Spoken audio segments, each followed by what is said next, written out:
Hello everyone! Today we have a little crafty video here where I'll be showing you how I make these lovely little clay charms. I'll show you my tips and techniques so you can make some for yourself as well.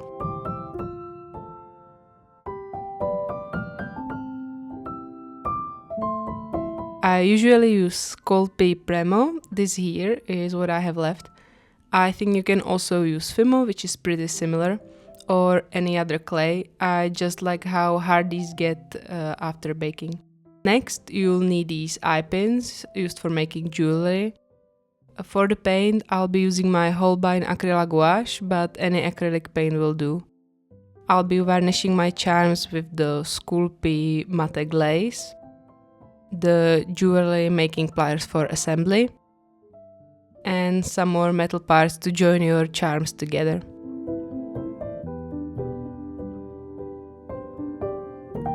Sharp scalpel is a great tool to cut your clay, and I also like to use a pen or a glue to roll out my shapes. So let's get to making. At first, when you start working with the clay, it can be quite hard and challenging to work with it, so this is what I like to do first.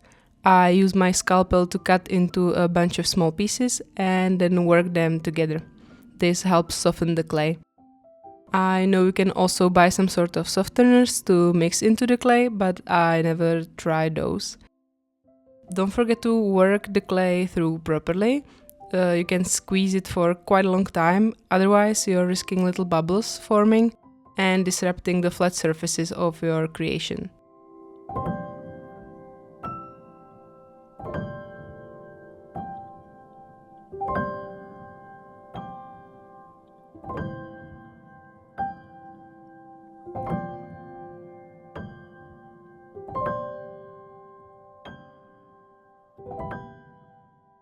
I usually just use a white pen to roll out my shapes.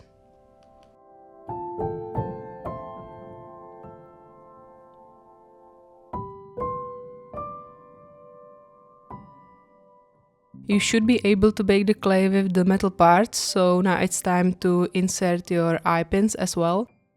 And you can either put the pin all the way through your shape, sort of like this, and then once it's baked you'll make a little hook on the other side. Or if you want your shape to have a hook only on one side, you can cut the metal to have its whole length hidden in the clay. Once your shapes are done, you can go ahead and bake them. The Sculpey manual says you should bake for 275 Fahrenheit or 130 Celsius for 15 to 30 minutes for each 6 mm of thickness. And I bake these for half an hour approximately. And now we take a short break to thank the sponsor of this video, which is Craftsy. Craftsy is your online resource for all things creative, a community of crafters, makers and artists where you can find over 2000 online classes ranging from knitting, sewing and painting to cooking and even cake decorating.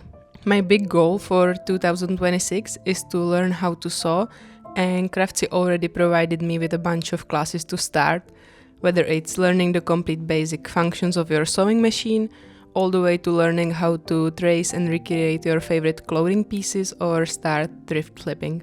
Craftsy classes include step-by-step instruction, plus helpful downloadable resources to make learning easy.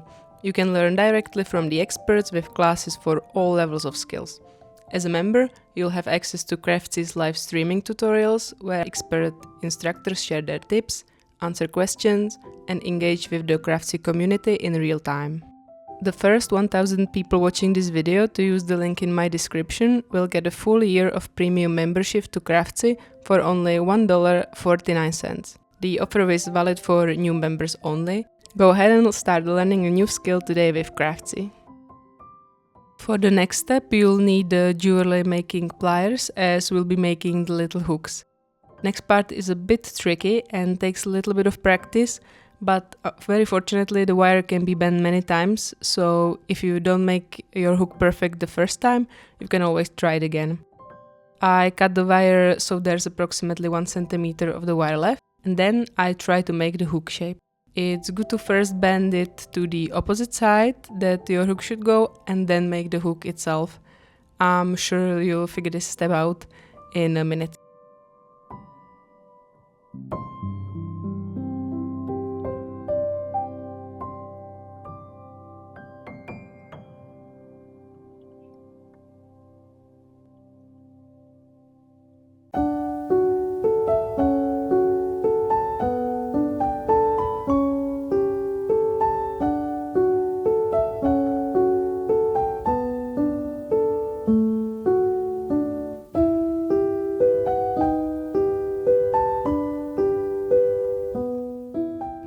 before you paint, you can group up your shapes into the charms.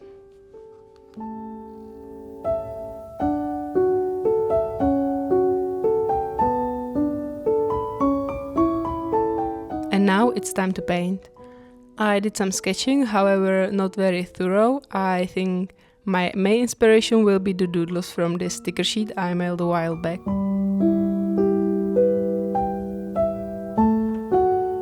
I use my Holbein acrylic gouache, but I think you can use any acrylic paints you like. Here I wanted to show you this little thing I made for my friend in the preparation for this video. It's this little vessel with Vaseline for her lips, and so she can just have it by her bed or maybe on a shelf in the bathroom. Now you can enjoy this little montage of me painting, or if you want to skip, go ahead to the next timestamp to see the varnishing and assembling. I'll be painting these from both sides, usually with the same motif. It took quite some time. I also have quite a lot of dust particles in my clay, but because I knew they won't be visible after I paint the charms, I didn't really care during the process. I also did get a few bubbles in my clay, so you can sometimes see little bumps, but in that case I tried to incorporate the bumps into the painting. For example, making it into a little sun, flower, or maybe a bird.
Once your paints are dried, you can go ahead and varnish it. I'm using the matte Sculpey glaze. I used similar product by Premo as well and it worked fine. But learn from my mistakes and do not put the glazed charms on a piece of paper, how I'm doing here, because if you accidentally glaze a bit on the bottom part of the charm, it can stick to the paper. And assembly time!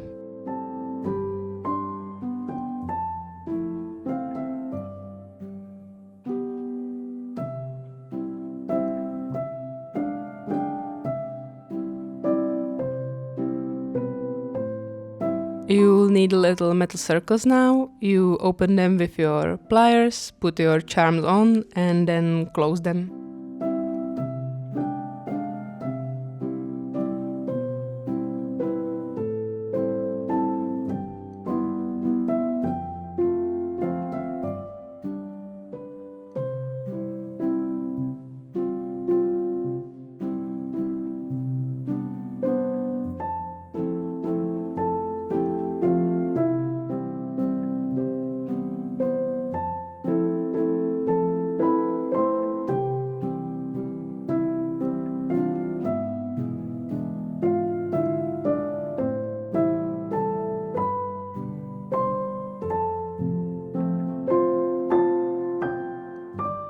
The last step of the process is going through the little paintings once again and retouching any parts that are not perfect.